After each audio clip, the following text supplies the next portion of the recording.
even in Silicon Valley, it's seen as one of the craziest projects that you can work on. I mean, these are probably people working on immortality to tell me that I'm crazy working on this. If something's inevitable, why do you have to spend so much time, energy, and money telling everybody? Like, I'm delusional. Why does that bother you? We've utterly forgotten the parable of the people who killed the goose that laid the golden egg. The data is unequivocally clear that companies that are run with a philosophy of long-term thinking perform better for their investors. Never mind their superior social consequences and how they treat their employees better and they make better products and they're an awesome place to work for. All these other benefits. But in addition to all that, they also tend to make more money for their investors. Welcome to Turpentine Finance, a podcast where we talk with top founders and finance leaders about what it takes to architect success. Our guests speak candidly about big business inflections, market curveballs, and how they approach decision-making so that you have the tactics and mental models for when the pressure is on. I'm your host, Sasha Orloff, founder, CEO, and self-professed finance nerd. You ready? Let's dive in. My guest today is well known from both his books and his ambition. It's Eric Ries, author of The Lean Startup and founder of, I would argue, one of the most ambitious projects of all time, the long-term stock exchange. And so this podcast is a lot about focusing on these defining moments in a company history. And as listeners know, and I am a curious nerd about capital allocation, today is a very special episode for me because Eric is leading the way about how we should think or rethink capital allocation decisions for companies with this ambition of the long-term stock exchange. So as an audience of founders, CFOs, and finance teams who are making capital allocation decisions every day, this is going to be fun. So Eric, welcome to the show. Thanks very much. Thanks for having me. Cool. All right. So from a little Googling online, the long-term stock exchange started on September 9th, 2020 as the only national security exchange in the US that has been designed to specifically promote a long-term focus amongst investors and companies alike, which to many operators sounds amazing. So you promote a unique approach to governance and voting rights, aiming to reduce short-term pressures on public companies and promote long-term thinking. So that's great. So Eric, correct me in the definition and explain to the audience what LTSE actually is. Yeah, thanks. Thanks for saying such kind things about it and me. So yeah, I've been working on this project for a really very, very long time. We put long-term right in the name of the company to help remind everybody, including ourselves, that this is not going to be an easy thing to do.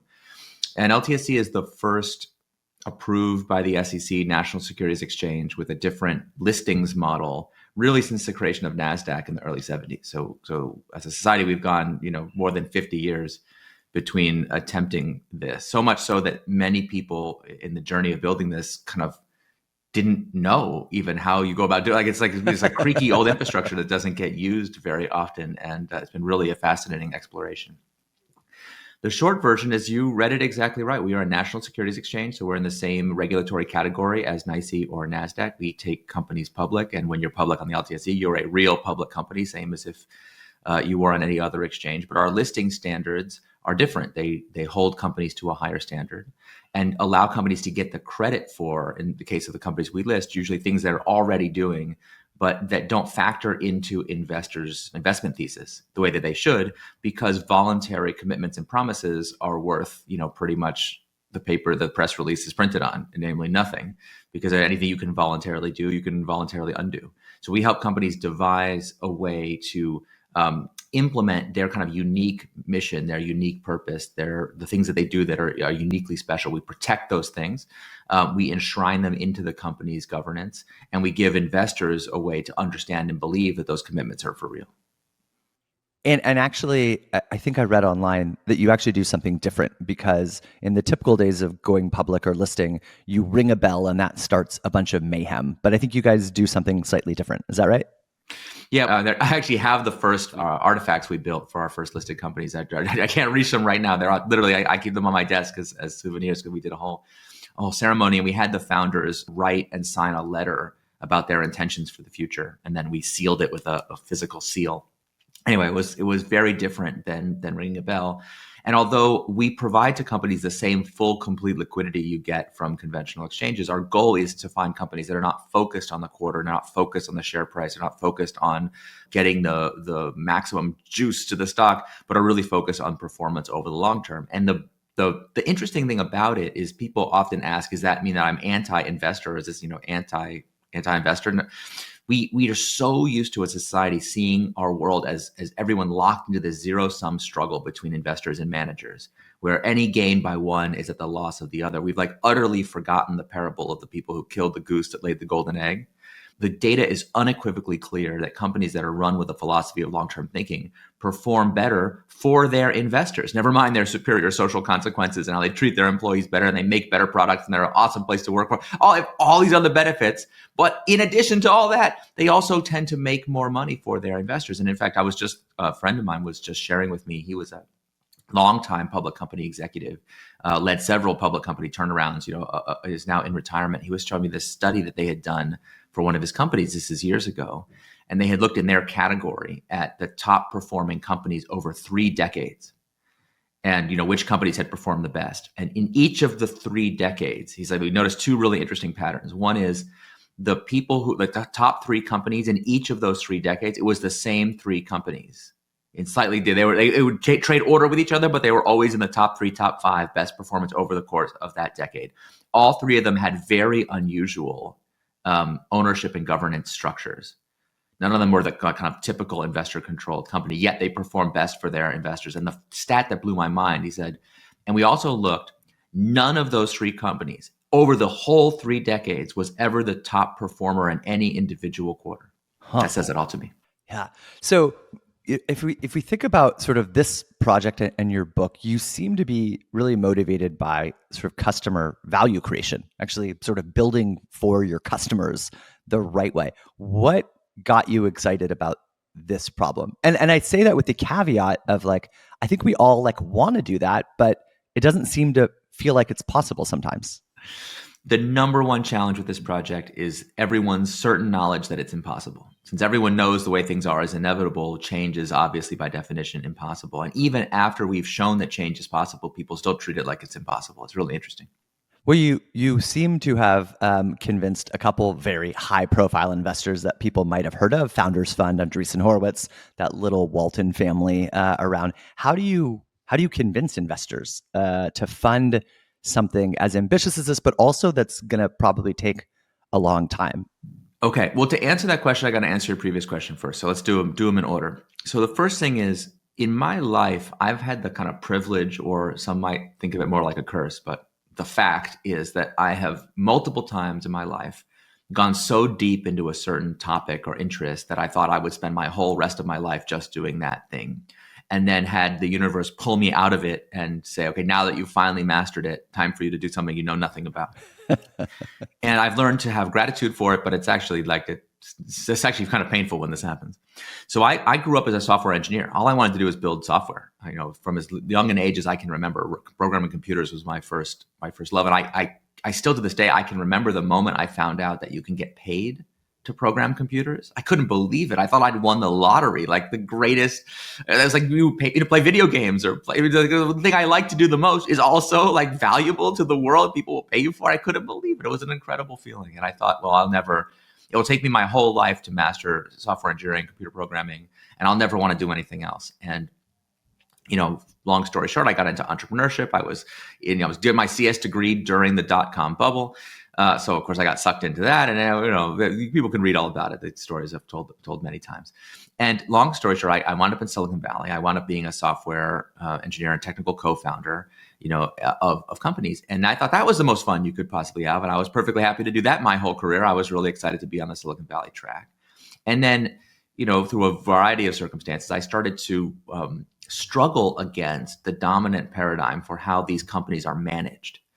So I became introduced to the theory of management, which I had never given any thought to at all and had no independent interest in. I'm not someone who was like, I'll go to business school one day and become a CEO. I was never on my radar as something I wanted to do, but I kept having the experience, the phenomenon, as now is well understood. Startups fail, so often, but I was like, well, I don't mind if they fail for good reasons, but they're failing for dumb reasons. They're failing because they got no customers. They're failing because they never tested their hypothesis. They're failing because they operate in a very unscientific way. And so, I got sucked into the theory of management and ultimately wound up writing the Lean Startup and developing this, a new theory of management.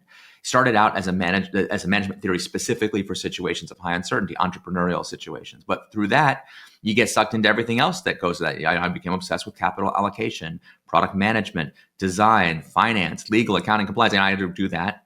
And although most people know me in Silicon Valley, know me as the guy who developed the management theory for startups, there's a whole other community of people inside large organizations where I spend an extremely large amount of time working on what happens to companies after they hit product market fit and go public and become major enterprises. I got asked by some of the world's largest companies and even governments and nonprofits, massive institutions, to come in and help them redesign their management system to be more innovative and to bring innovation back in some cases when it had been lost. And I wrote about that in the book Startup Way. So among corporate enterprise people, that's how they know me.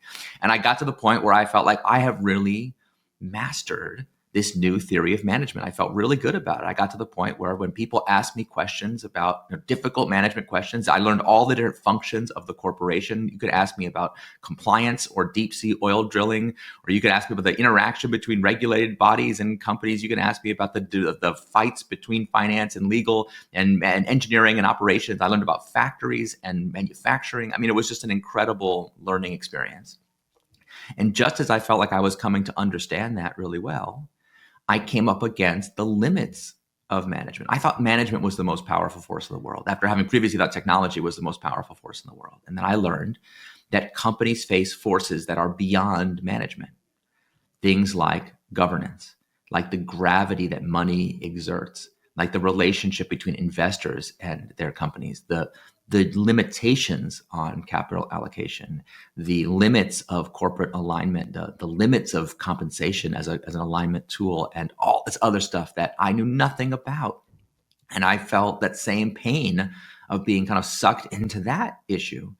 But each time it's felt very natural, because all I wanted was to build great products in the first place. I was like, I want to build great technology and have it change the world for the better, have people use it. And all these things keep getting in the way of that happening. And that has continued to happen to me. I feel like these forces prevent even the best managers, even the best designed companies ultimately become these bureaucratic, lame messes. And we treat it as an inevitability, just like, well, that's what happens when companies get larger. But that is definitely not true. I think we have absolutely given up on a really important aspect of human existence and is eating at the soul of our civilization from the inside out. It's like a learned helplessness. We have an impotence. We feel like we can't do anything about it. And so anyway, I guess when you're an entrepreneur, they say that old saying that, when all you have is a hammer, every problem looks like a nail. When I encountered this for the first time, I thought, well, we should try to do something about it. And it's so interesting. If you talk to any investor, any middle manager, any founder, you just ask anybody who's had any experience in our capital markets for more than 5 minutes, what are the problems?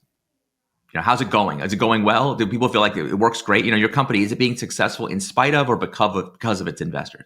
Are you People loving can't your quarterly earnings report? Yeah, anyone calls? feel like the quarterly pressure you feel is really like improving people start going on, and people would tell me, just unload story after story after story of short-sighted thing. We're going through it right now. You can see all these companies. We're in this like innovation recession where companies, in order to make their books seem more efficient, are laying off all their innovation projects. And then the stock price, getting a short-term boost to the stock price, which offsets the morale loss of the incompetent layoff. And you're like, now our morale is bad because we did it incompetently. What would make morale go up? Let's get the stock price up again. Let's do some more. And just people are caught in this. It's terrible. Anyway, if you ask people what's the problem, they will talk to you for hours. Middle manager, you can't shut them up once you get started. It's like pulling the string. You're going to be just here, tirade after tirade, story after story of just like, here's an incredible innovation that was never commercialized. Here's like a totally counterproductive thing. Anyway, go on and on and on. But if you ask people, well, how do we solve that problem? They look at you and they're like, it's like you ask them to solve the problem of gravity. They're like, it's just how it is. What do you mean solve it? It's just how it is. And I feel like how people must have felt when they were like, what if we build an airplane? Like, no, people stay on the ground. They don't fly. I just think about like, what if someone was like, we should go to the moon? The moon is that's not a place where people go. It's totally nuts. And so when I conceived this idea of long-term stock exchange, I didn't really think I was going to do it as a company. It was a thought experiment, a provocation, an idea. And when I first started talking to people about it, forget going to the moon, they looked at me like I was suggesting we should build a new moon, which is like a category error twice over. First of all, we already got one. You remember the money pie? Let's get though. We already got one. We already got one. So we don't need another one. But also, making a celestial body is not a thing that human beings do. It's just like, who do you think you are to reshape the landscape of the universe? Just like that's supervillain material, delusional material. That's how people were about it. And what's interesting about me is that the more people told, like people who were really knowledgeable about finance, spent the most time explaining to me how inevitable things are. This is doomed because it's inevitable. And I used to get really discouraged by that. But I noticed that those people go on TV all the time and talk about how inevitable it is and how everything's impossible and everything. And I started to be like, why? If something's inevitable, why do you have to spend so much time, energy, and money telling everybody that if it really was inevitable, what would it matter? Like, I'm delusional. Why does that bother you? I'll obviously learn my lesson when I try to make this thing and have it fail. Why do you need to talk me out of it? Why is that so important to you? And it was like a clue. It's a psychological tell. People tell you something is inevitable. It's actually like they're expressing their anxiety that it might not be. And so, yeah, that's how it started. Hey, we'll get back to the conversation in a moment after a word from our sponsors. Feeling overwhelmed by a jungle of point solutions for your company's spending? Expense management here, corporate cards there, bill pay hiding somewhere else entirely? We've all been there. Introducing Rippling Spend, the game changer that brings everything together into one unified platform. Imagine this: total control over your company's spending in just minutes. Rippling Spend lets you manage expense reports, issue Rippling corporate cards, bill pay, and more. You can say goodbye to the days of juggling multiple logins and scrambling to reconcile accounts. Rippling Spend streamlines the entire process, saving you valuable time and resources. But it's not just about convenience. Rippling Spend also lets you proactively control company spend with highly customizable controls, like auto-approving DoorDash orders under $25 for managers and above, and block transactions that are out of policy at the point of transaction. You can also set custom expense approval chains, instantly issue and revoke corporate cards, eliminate manual transaction reconciliation, all so that you can close your books 3 times faster at the end of the month. Stop wasting time and money on old traditional credit cards and fragmented solutions. Take control and simplify your company's spending with Rippling Spend. Visit rippling.com/spend today for a free demo and 1 month free. rippling.com/spend. The less your business spends, the more margin you keep. But today, everything costs more. So smart businesses are graduating to Netsuite by Oracle. Netsuite is the #1 cloud financial system, bringing accounting, financial management, inventory, HR into one proven platform, helping you reduce IT costs, maintenance costs, and manual errors. Over 37,000 companies have already made the move to Netsuite. Backed by popular demand, Netsuite has extended its one-of-a-kind flexible financing program for a few more weeks. Head to netsuite.com/102. That's netsuite.com/102. Tell me about your first investor and then how you continue going. Is this the same story? Has it changed? Has it evolved? What gets them over the finish line to say, yeah, I believe, Eric, this is great. Go off and do this. To like, no, here, take my money and go build this. This is by far the hardest thing I've ever tried to raise money for. And I've counseled a lot of founders doing a lot of crazy things. And for some reason, I didn't expect this. Even in Silicon Valley, it's seen as one of the craziest projects that you can work. And I mean, these are probably people working on immortality to tell me that I'm crazy working on this. That's how crazy it's seen. And I realized doing it that in Silicon Valley, all of our wealth that we have all made, all of our success is based on these financial derivatives that we take for granted. It's just like a whole system. Stock options are like an ingenious financial engineering feat to effectively borrow money from the future to make it possible to do something in the present. And it's an incredible alignment tool to get people feel like their net worth is tied up in the enterprise value of a company that doesn't exist 10 or 100 years from now. And for investors to make an investment not based on the assets that a company has, but on its probability of realizing a huge outcome in the future. Since a company with a 1% chance of becoming worth $100 billion is basically worth $1 billion right now. What an incredible innovation. But it's precisely because those things are so metaphysical that I think we who make our money from them are very uncomfortable at actually examining those foundations. And so people were very hesitant to do it. And it was just years and years and years of my life trying to understand how it could be done, trying to understand the legal and regulatory requirements, trying to understand just like the team building requirements. How would you go about it? and then learning how to pitch it to investors. I pitched it to everybody. Anyone who was an active investor at the time we raised these rounds, everyone, and people may deny it now, but everybody got pitched. I know everybody, and I went to every office, and I eventually had to learn to start screening people. I said, look, if your fund has an IRR target, 7 to 10 year IRR target for your GPs, I can save you the meeting. No reason to have the meeting. It's not going to work. I need people who are looking for cash on cash returns, who are willing to make a truly contrarian bet.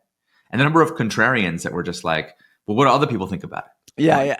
But you're the contrarian, you're going to be non-consensus and right. What happened to that? Well, I mean, really unbelievable process. And here's the thing. I used to think that an investor investing in you meant that they believed in you. And it's not true. It's actually not true. The thing I do understand is that the number one best attribute of an investor is conviction. Someone who's able to make an independent judgment to do a thing without needing any external evidence or proof from other investors is like the most prized out. Those are the investors who have the best returns, and they're the people you really want to work with as a founder. It's an attribute to cultivate. But conviction is not the same as belief, which you could have bowled me over with a feather the first time this happened to me. And I learned this because we've raised quite a bit of money for LTSE, and I'm incredibly grateful to our investors who've backed us on this journey. And even after telling them how hard it was going to be, and even after telling them, putting long-term in the name of the company and giving them month after month of update, that's like, look, I understand that the way this works is we raise money, we go into the desert for a forced death march for multiple years in which there will be no intervening signs of progress at all. But at the end, we will either be dead or we'll have accomplished a miraculous thing. You got to be patient. Even giving people all those disclaimers 29 times till Sunday, people still, of course, get really impatient. And yet, when we finally did it, like I never forget when we finally got the SEC approval. That was the first kind of miracle of this company. Is we got approved to build this exchange. Nobody thought it was possible, and that was after multiple ambushes and sabotage, and it was absolutely brutal. However bad you think our regulatory process is, and the things you think about DC and the corruption and whatever, just try it, and that stuff will seem tame to you. I promise. I was so proud of having done it that I actually printed out the SEC approval order on paper, and I carried it around with me. Not because I'm vain and because I have a big ego, although obviously, but because when I would meet with CEOs and founders and so on, I'd be like, guess what? We got this thing approved. They wouldn't believe me. They'd be like, no, that's impossible. And I was like, literally, here's a signed order from the United States federal government. Here's like, you can read the reasons why they had to issue you can go look it up. It's on the SEC website still right now. The approval order has like 20 pages of their reasoning about why this is actually good.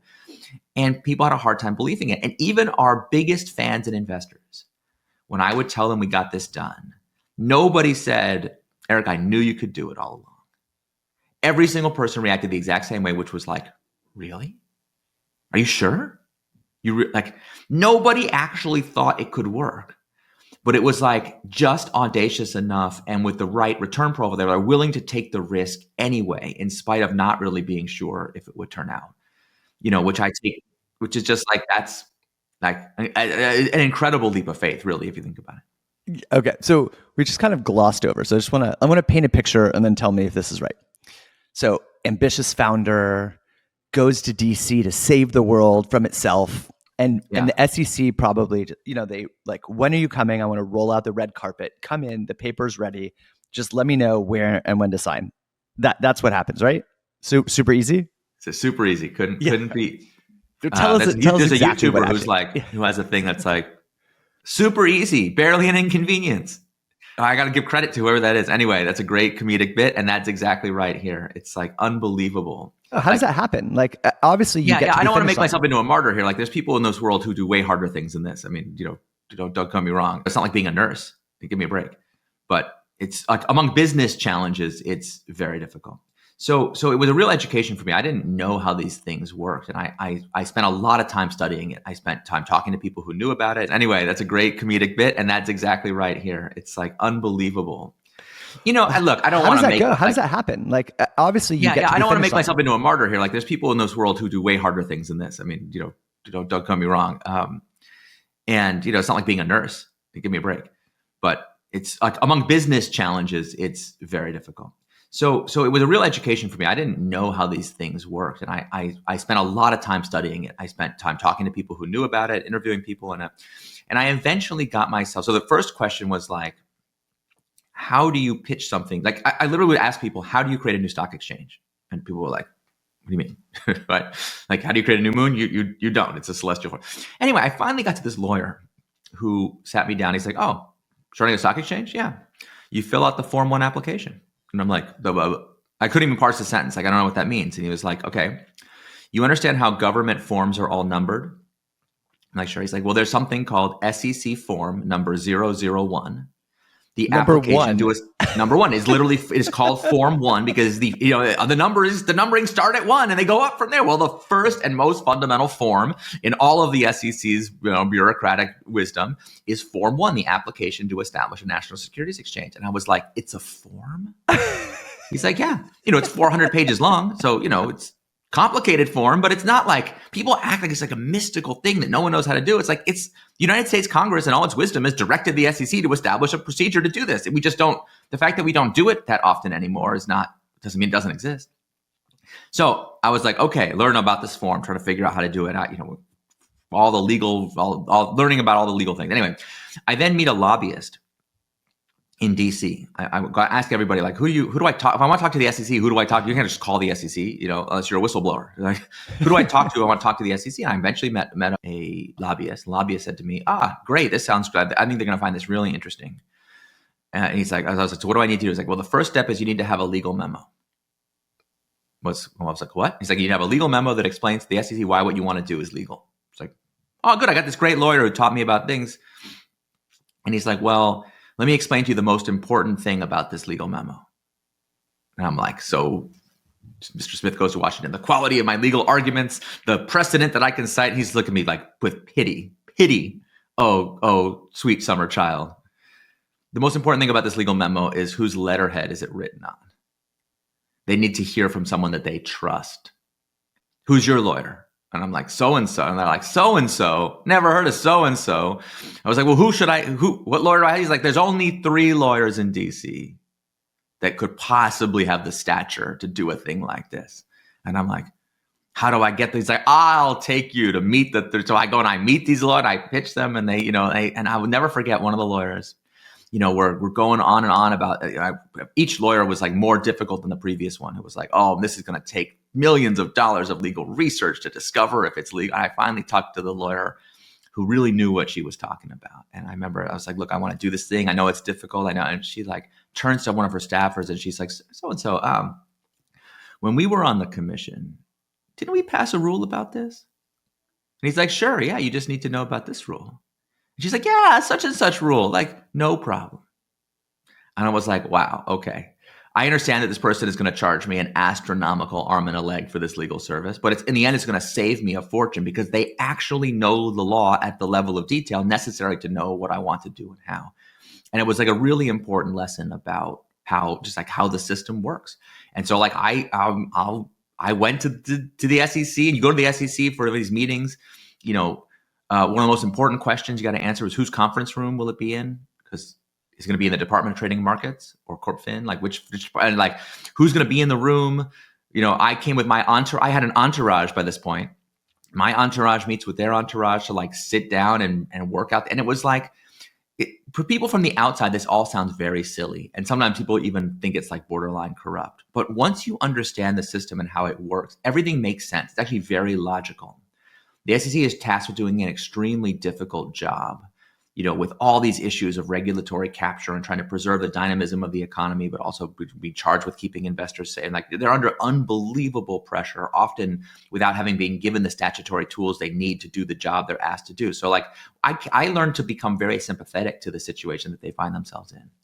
But anyway, that was the beginning of a multi-year odyssey, and I won't spare you all the really boring wranglings. I mean, like I said, we were successfully ambushed by shadowy figures who wanted us to die, and we came back from the dead, and it was a lot.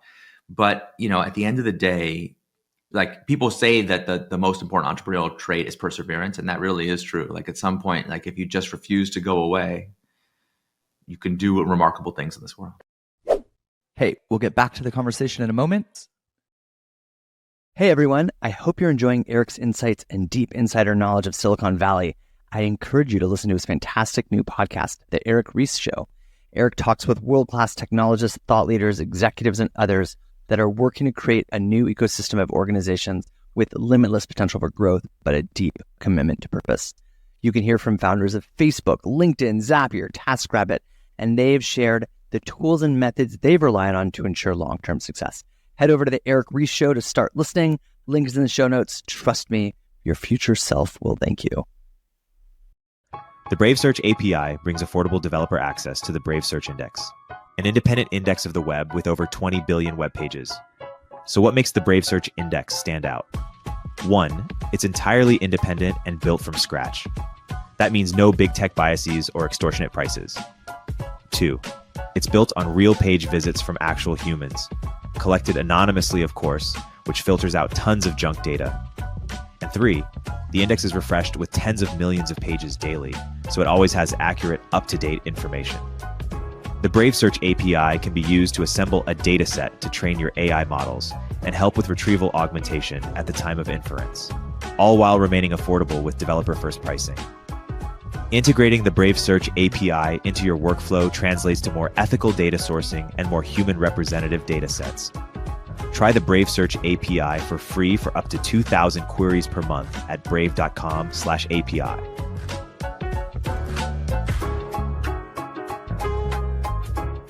I'm excited to start talking about some actual conversations and the actual listings because you have companies actually listed, which is so exciting.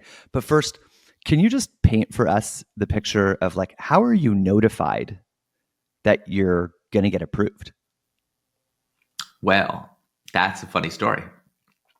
They don't tell you. They just post the approval order to their website and you're approved. But here's the thing that's so funny. The approval that we have now is not our first approval. I'm told about being ambushed. The first time we got approved, I'll never forget this. They posted to their website the approval order, and we're reading it, and we're having a whole team meeting to celebrate. We're all on Zoom. We're like, we got the approval. This is an incredible mile. We've been working on it for so many years. And I'm looking around. I want to give credit to our head of policy, like the person who had led the effort. Their whole team is on the call. Everyone's there. The whole company is there. It's a big company at this point. And she's not there. And I'm like, anyone know where she is? No, I'm like, don't know. And I'm like, I'm texting her. She's like, hold on, I'm just getting a phone call. I'll brief you later. And I'm like, it's like in the movie, that's like the worst possible, the music, the ominous foreshadowing music. And like, she calls me, we're still celebrating. And she's like, actually, there's a chance they're going to rescind the approval. Like they literally just approved it an hour ago. She's like, I know. And it was like, I'll spare you. But then we went through a whole rigmarole of having the approval rescinded. And we had to we had to start over from scratch and start over with a whole new application and do the whole process again the second time. So you understand why I had it printed out. I was like, we are not celebrating this thing until it's like unrescindable for sure actually happening. And honestly, I didn't actually celebrate until another almost 2 years later when we got the exchange actually open, which was just as hard as getting the approval. Like the approval is just like a taxi medallion. They hand you a piece of paper, but that's not the same as you have a taxi. You got to actually go build the engine and get the whole, anyway. So yeah, it's for such a long and weighty process, every step of it is super unexpected because they don't leak, they don't tell you what they're going to do. They just do it. And you're always at their mercy. It's a really fascinating experience. The psychology and the emotional well-being of the people who make these applications is definitely not the top priority in the design of the process. This is a big deal. Like you're a regulated under your exchange. You're taking shareholders' money. You're listening to this. This is important stuff, and it should have a high level of scrutiny. And it's exciting to see you come on the other side. But like, is there a moment before we move on? We talk a lot about like this a CFO who like had $1.2 billion on their IPO and like came in and they're like hitting refresh on their bank account, like literally hitting refresh because they're like, they know it's happening at some point, but there's like, you want to see the money. Is this the same thing where you're like, I don't know exactly when it's going to happen? Do they tell you the day? And you just like hitting refresh on the SEC website? Like somebody you have just like hitting the first refresh? time we did that. The second time we did not do that. And it was good for us. Like, ultimately, like what I thought at the time was the worst thing that ever happened to the company turned out to be the best. And definitely, if anyone has a spiritual practice of equanimity, it will serve them very well in this kind of project. I've learned to just really accept that I just don't know what's good and what's bad. So something happens and I want to judge it and fix it and change it. And I've learned to be very circumspect about that, because exactly right. Like unless you've had this experience in your life, it's kind of hard to understand what I'm talking about. And I know a lot of people who've made a lot of money, and then are miserable. People think they know what will make them happy, and they're often wrong. If you've actually done the thing of like refresh, and you're like, finally, we got that. I was like, praying that this would be the thing. And I will do anything if you just give me the thing. And then it's like, not only did you not get the thing, it's like humiliating. You had the experience of joy. You thought you had the thing. And like, then it just turns out to be worse than you could possibly have imagined. So yeah, it's definitely something where you just learn to really take everything that happens in stride, one way or the other. Yeah. I constantly think about if I'd never tried chocolate, would I be happier? Because all I want to eat is chocolate all the time. And I can't, because I get fat and lazy and it's not good for your teeth. All right. LTSE is obviously like a high profile company with high profile investors and a high profile founder in a regulated space. And you've been in this for a while. So there have been some high profile names rumored to have thought about listing or dual listing. And I know you can't comment on specific names, on who you're talking to, who you're not talking to, but I'd love to learn a little bit more about what goes on behind the scenes. So we don't need to talk about specific companies for obvious reasons, but like, what are the types of teams that you really like to work with? So this way of thinking about company building cuts against the grain of what we've all been taught. So, most founders, when they're, being indoctrinated into the system, we learn that like there's a nonprofit company and a for-profit company, and for-profit companies do everything possible to maximize returns for their shareholders. They're ruthless and they're efficient. And we're just, we mow down our competitors through our ruthless efficiency. We use the language of changing the world to raise money and to raise our profile. But when challenged on our ethical responsibilities, we're like, change the world. Who said that? We're just a little software company. What are you talking about? Right? Like we back off, we hide from those things. And we try to blind ourselves to the consequences of our actions, trusting that if it's legal, it must be okay to do. And that way of thinking, we are taught, is the only way to build a company. It has an associated set of governance, implications. We do a Delaware C Corp. We incorporate in a certain way. We have a fiduciary duty to our investors. We have investors and independents on the board. Like there's a whole set of consequences. We hire, bankers and lawyers and our CFO. Everyone's aligned around this idea. And whenever what usually happens is the founder will be like, yeah, that sounds good, but I also want to make sure, we take care of our non-employee, workers on our platform. Right, our stakeholders, they sometimes call it. Or like, I want to be the best place in the world to work, or I want to make sure that quality is number. Like they'll have some other attribute that is important to them. And they don't realize, the first time they go through this, they don't realize that all the kind of finance and legal people around them are like laughing at them when they leave the room. I'll tell you a story. This literally happened to me. There's a company that I helped prepare for IPO. I spent 2 years of my life at this company. I had an employee badge. I was not an employee. I was just a friend of the founder, but I had a badge. I was in there all the time helping them prepare. And I'll never forget, we're having a meeting. The CEO asked me to come to the meeting where he's meeting with all his top lieutenants on the finance, everyone working on the IPO. And he's like, I want to make sure that people understand that it's our top priority to do this thing. And everyone solemnly nods and says, yes, sir, in the meeting. And then he leaves. And they all start laughing. They literally laugh out loud. And I'm sitting right there, and they know that I'm going to, they're so secure in their views. They don't think it matters that I'm sitting there. And I'm like, what's so funny? And they're like, yeah, that's another number one priority. Let me add it to my list of all the other number one priorities he wants me to do.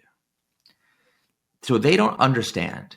I'll give you another example. Very common thing, founders will be like, I want to take a really long-term view. I want to have a corporate foundation with a seat on my board, and I want to have what's called a mission trust, or I want to have, I have people have these ideas about how they're going to protect their company long-term. They go to their lawyer. Lawyer says the same thing. It's too early to worry about that. Don't worry about it. You can always do it later.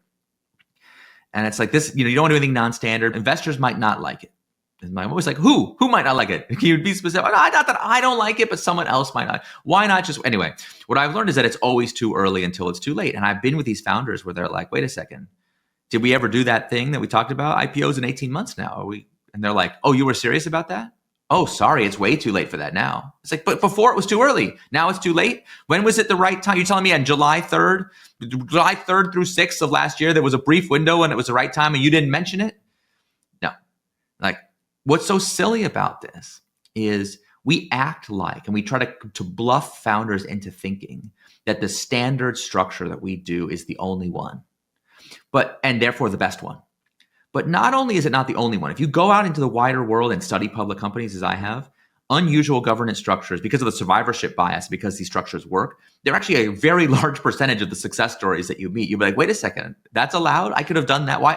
And they all have this kind of weird story of like, well, it just so happens that the family, this thing, just like something. So it was always an unusual circumstance that allowed them to make this exception. But then if you ever ask people who have one of these exception structures, would you like to trade for the standard structure? They're all like, you gotta be kidding me.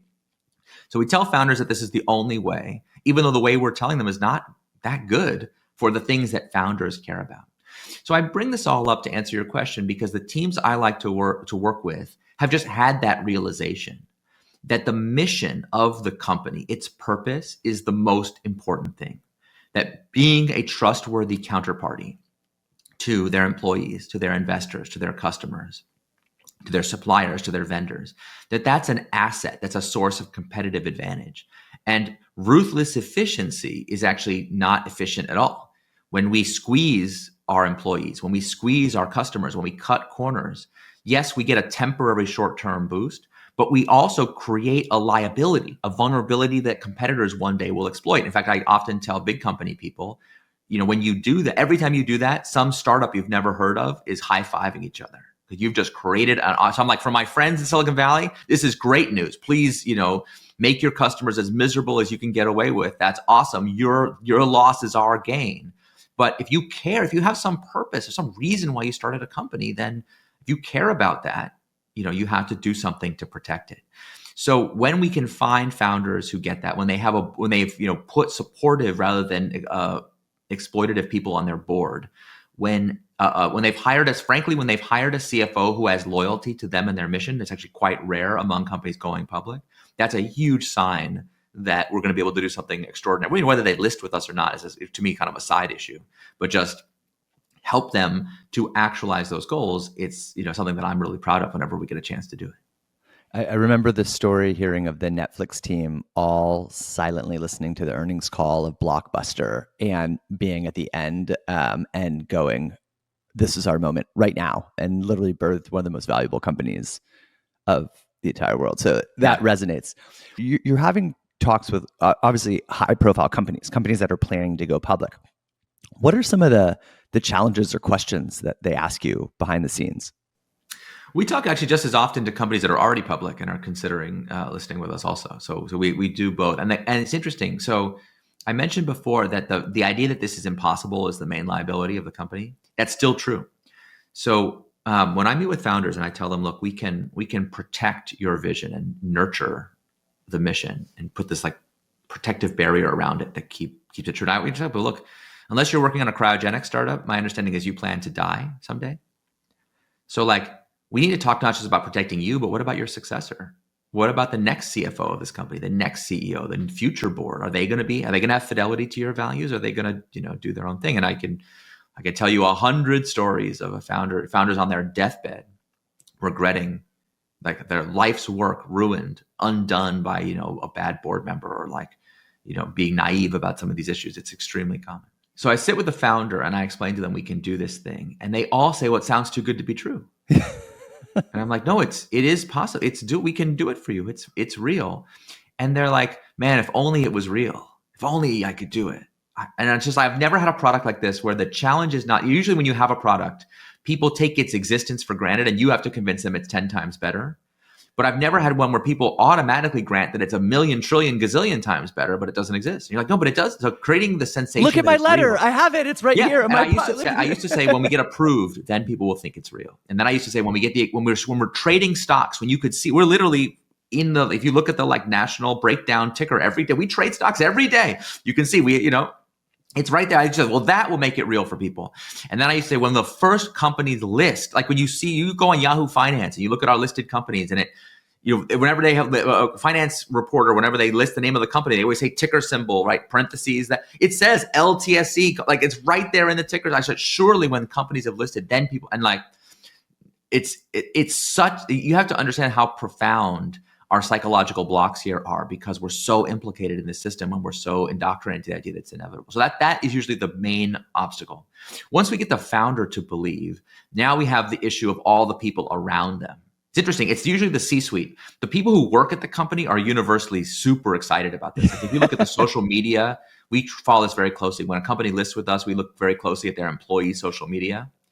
And it's interesting. Even these companies that are extremely good companies to work for, nationally recognized and stuff, people don't write in the social media, I knew it. We're the kind of people write, I'm so relieved that it's real, right? That our company's really sincerely committed. Like it means something deep in the heart. But it's funny. So we meet with a CFO though. Some CFOs will be like, well, what's in it for me? And we're like, I'm sorry, your founder just said we're going to protect the company, make it more valuable over the long term. You're going to attract better. And they're like, yeah, that's great. But what am I going to get this quarter? And we're like, well, have you looked at the name of the company? It says like, that's kind of what and like, I used to really fight with those people and be like, you really don't get it. But like, they're the ones with the control, not me. Right. So like, you got to meet the customer where they are. And so we've learned to speak to them too and be like, actually, I'll give you an example. Companies really care about the quality of their investor base. So we have this thing we call the LT score. We actually can quantify how long or short term a given investor is down at the level of the sub fund, the beneficial holder, not just the brand at the top. And we can look at a company and we look at a company's comp group that they themselves defined, and we show them, here's how long term your investors are versus them. Here's the investors that ought to be invested in you that aren't. And we help them see. And like, we have really good data now about the consequences of listing on LTSE, the effect that it has on the investor base. That's like something that CFOs really care about. And so, we're starting to build that case that there are short-term tangible benefits to doing this. And one of the ones that's hardest for people to believe, it has commercial consequences, far more than even I expected. So this is not public yet, so I got to be a little careful what we say, but we did a study with Google. Where we did kind of like an A/B test, like split test experiment that they did it under controlled circumstances to show people a certain brand, with the fact that they've listed with LTSE versus just more of a general thing. What is the commercial uplift in terms of how many purchase behavior of consumers? And it was like the numbers were so high, we had to run the study again. We were neither they nor we really believed it. It was like too good to be true. Again, the too good to be true is kind of like a common refrain here. So I'm like, okay, in addition to these like metaphysical and long-term consequences, we can actually help you make more money and have better investors in the short term. Like, surely that's good enough. But to be honest, even with all those benefits, we still have the burning platform problem. That most companies are just satisfied with the status quo. And by the time they realize they have a problem, it's too late to do anything about it. So I've been with several companies. I've been at this long enough that I've been through the hype cycle multiple times of like, I remember a company that was like so flying high. This is, 5-ish years ago. They were going public. They just like everyone around them was telling them what a genius they were. And I'm explaining to them that they're going to have these issues. And they're like, that's not going to happen to me. Because we're special. Everyone tells me that we're special. I was like, look, honestly, the same people that are telling you special will be the people pulling the knife out of your back on the day that they end your life. Just heads up. And they were like, he's so negative. What a dowdy downer. They did not listen to me. And that company is gone. They don't even exist anymore. Utterly, thoroughly betrayed. And like, that's the problem. You're like master of the universe. It's never going to happen to you. By the time it happens to you, it happened to another friend of mine where, I told him to make a certain governance change and he didn't do it. I won't get into the details of it, but like didn't take my advice. And I was like, look, this won't matter to you, but like 10 years from now, you're going to regret it. And he was like, yeah. But he was his first time. He didn't think it was that important. And like, I was tracking my prediction. It was not 10 years to the day. I was off by 191 days before it blew up in his face.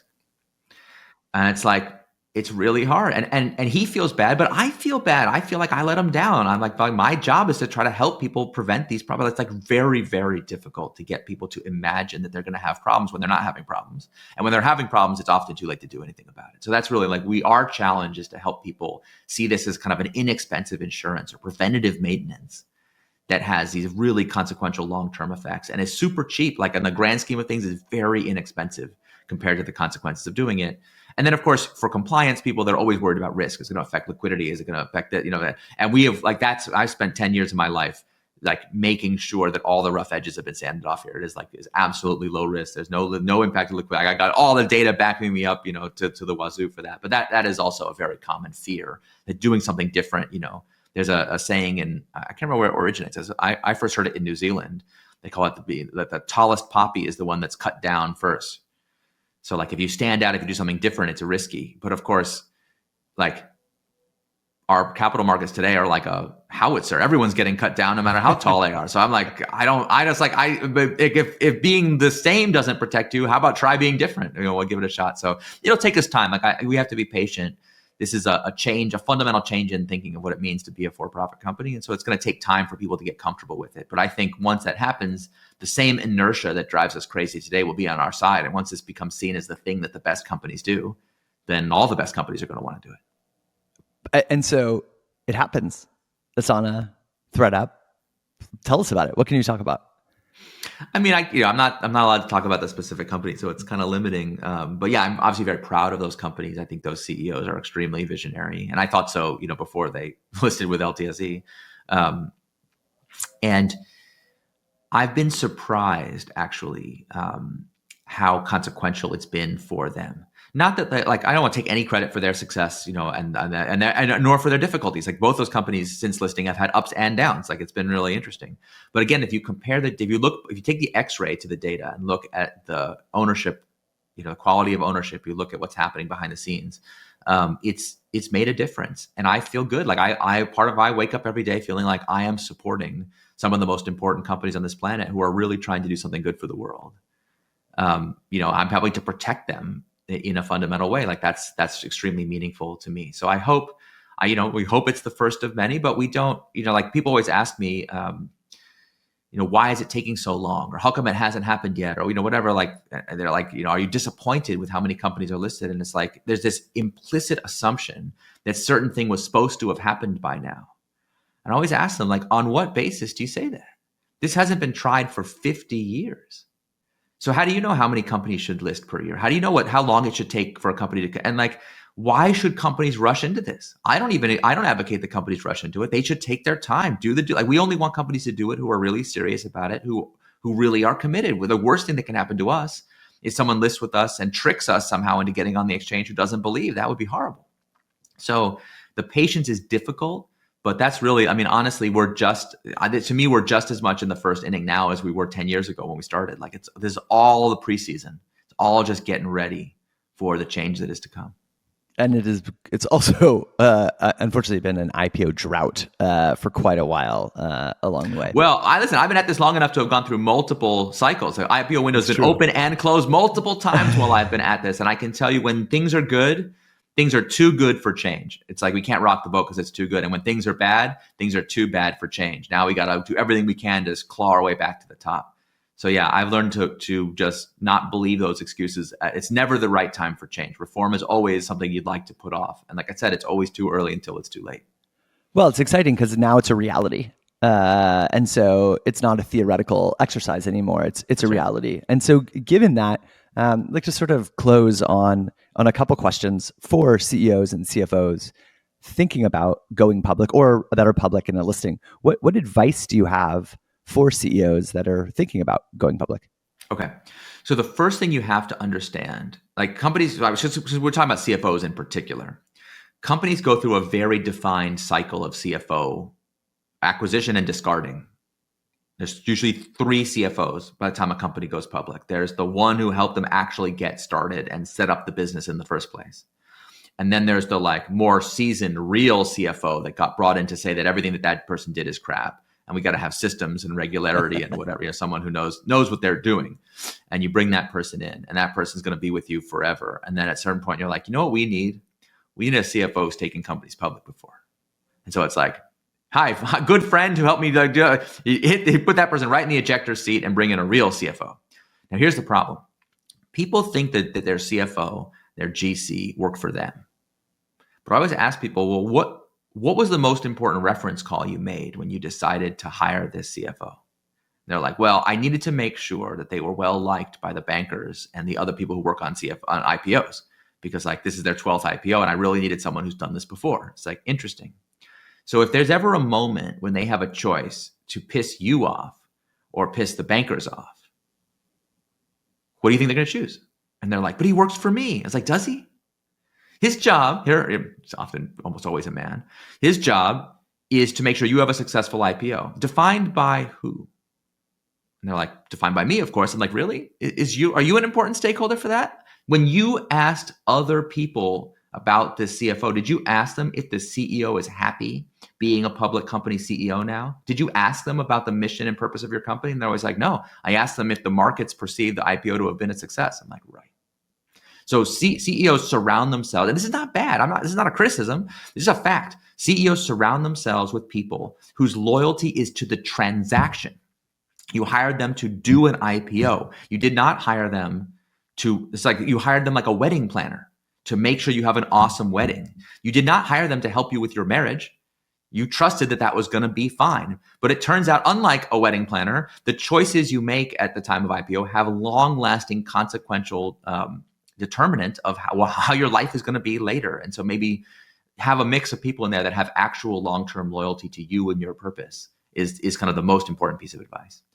The other piece of advice is like really dumb and so boring, and everyone says they're going to do this and then they don't. It's unbelievable to me, which is just allocate your shares to people that believe for the long term. And everyone's like, what else would I do? But like people who are in private companies cannot fathom what it's like to be a public company. Public company CEOs literally do not know who owns their stock. You don't know. Can you imagine, if you're a private company person right now, can you imagine running a company and you don't know what your investors want? Meanwhile, you have a fiduciary duty to serve them, and you don't know who they are and what they want. So like, no wonder we run to the lowest common denominator of share price go up. Okay, I guess it must be good. It doesn't matter who the share price going up because I'm a horrible activist wants to dismantle you for parts. I guess it's okay. So you really got to get away from that. You got to allocate to people who believe. And you're like, but how can I find out if they believe? I know. I'll go on a roadshow and I'll meet with them and I'll look in their soul. I'll look them in the eye and see if they believe. It's like, well, everyone tells you they believe it when they want your allocation. Have you noticed how everyone believes? The stat, I don't have the stat in front of me. Something like 3/4 of IPO allocation shares are sold within 2 quarters. And everyone acts surprised every time, even after I told them this was going to happen. They're like, but they said it wouldn't happen to me. I'm special. I'm a master of the universe. So like, don't do that. Find ways to differentiate between the tourists and the citizens of the republic and reward the citizens. Give them extra say in the governing of your company. Give them extra economics. Give them extra vote. Like, treat them like you're real partners. And let the tourists come and go. Do not run your company for the benefit. Everyone's like, of course I'm going to do that. But I mean, I'm like, show me your call sheet. And we did this one exercise for one company, I won't say who, where they actually gave us the banking, I forget what it's called, the RFP process, where the bankers show you all the investors, the awesome name brand investors are going to get into your company. And normally they only show the company the top level. It'll be like Fidelity is going to be in your company, and this, this company, this awesome investor. But some of those brands now are so big that under the hood, BlackRock, Fidelity, they have long-term holders, but they also got plenty of hedge funds and all kinds of stuff in there. So it's like, and usually companies don't want to share this information, but we got a company who said, look, we're under NDA. We'll confidentially share with you. We made the bankers show us the sub-fund recommended allocation. We said, great. We will just all we'll do, we're not going to show you the data. We just present an analysis to you. We have the scoring mechanism. We will score every investor that they suggested by long-term, medium-term, short-term, red, yellow, green. And we'll do it not just on their behavior in general, but their behavior as it relates to your public comp group. So like, this is how these investors have behaved in the past with the companies you view as relevant. And we did, I'll never forget, we had the presentation, we had the slides, and slide 1, there were like 3 greens. It's like tiny, huge chart, tiny font, I don't know, 50 rows per page. And there's like 3 or 4 greens at the top, like 20-ish yellows, and the rest are red. And they're like, that's pretty bad. But they're like, okay, it's not so bad. I was like, sorry, this is just page 1. And they're like, what do you mean? Let me show you page 2. Page 2 is all red. So is page 3. So is page 4. So is page 5. We just went on, click, click, click, Click. This is who they're going to allocate your shares to. Is this really what you want? And they're like, we're going to call the bankers and tell them right away. I was like, you're not thinking structurally. You still think you can solve these problems through the force of your personality, because that's what got you to where you are. And the hardest thing for any CEO is to acknowledge, like to realize that at some point these issues become systemic, and you have to have the same passion for the structure of your company as you have for the structure of your product. And that's really, really hard for people to make. So yeah. I've never taken that jump. I know a lot of people have, but it reminds me on a very smaller scale for earlier stage startups, the sort of when you're in Y Combinator and everybody will do whatever you want to. And then the day after demo day, you're one of the rest. It's like, did you set it up? Well, I just took investor because it was here. Did you know what this investor did? Did you research them? Did you look to see? And now you're locked in. It's hard to fathom that when you're locked into a bad investor or a bad board member, that you can't change it, right? The only thing you can change is leaving your own company you put your blood, sweat, and tears into. And there are it's sad. It happens way too often, and it's totally preventable. It's actually very sad. Jeff Bezos has this framework he calls the one-way doors versus the two-way doors, right? You got to be way more considered when you're walking through a one-way door and two-way door. But the reason why Jeff Bezos is so rich and the rest of us aren't is that the hard part of that advice is not what to do with a one-way door or a two-way, but how do you know which doors are one way? Like the whole point of a one-way door is after you go through it, it's too late. And so as founders, we can't be cautious, right? If you operate in a cautious way, everything takes too long. You never get anything done. You have to take those leaps of faith. So developing the skill, the intuition, the judgment to know like what's likely to be a one-way door and what's not. How do you listen to advice? Who do you talk? Like those skills are so underrated in the founder journey, but they're so important for this exact reason. Yeah, your cap table is quite important, as is the governance structure, and it should align with what you want to do. This has been amazing. So what can you share? What's next for LTSE? What's next for Eric? Well, LTSE is regulated, so there's so little I can share. You can always go to LTSE.com and see our latest things that we're allowed to say. I have a new podcast, The Eric Ries Show, which I'm happy to link to and have people can. We're going to get into some of these issues in a very direct way, and hopefully people will enjoy that. And it's been, between doing LTSE and all the work that's going on in AI and just working on the governance of so many companies, it's been an extremely busy time, but a really interesting time for these issues. I really feel like there's a movement for change afoot. It's starting to bubble up as like founders start to say, I don't want what happened to them to happen to me. I don't view these past couple eras of tech to have been an unequivocal success. And I want better for my company, my industry, my future. And since that really aligns with what your customers want and what your employees want, it's a pretty good way to be. And we're starting even to see investors embrace it as a source of competitive advantage as their, as a differentiation. So I kind of feel like we're going to look back on this as a kind of a seminal time in the history of capitalism when this idea of what it means to build a company was redefined. And I'm pretty excited about it. Us too. Thank you. It's hard to not want to follow the footsteps before you, but if you didn't have a choice, what else could you do except complain? But now you have a choice, thanks to you and your team and a lot of hard work and some investors who have been very patient and very excited, should be very excited about what you're doing. So thank you for everything you do. Thank you for coming on the show and appreciate it. Thank you. Thanks. And I really, really appreciate the show. Glad you're doing it, and congrats on all your success too. Thanks. Thanks for tuning in to Turpentine Finance. Share it with your executive team, direct reports, friends, and family. And if you want to support the show, the best ways are to leave a review wherever you're listening and subscribe.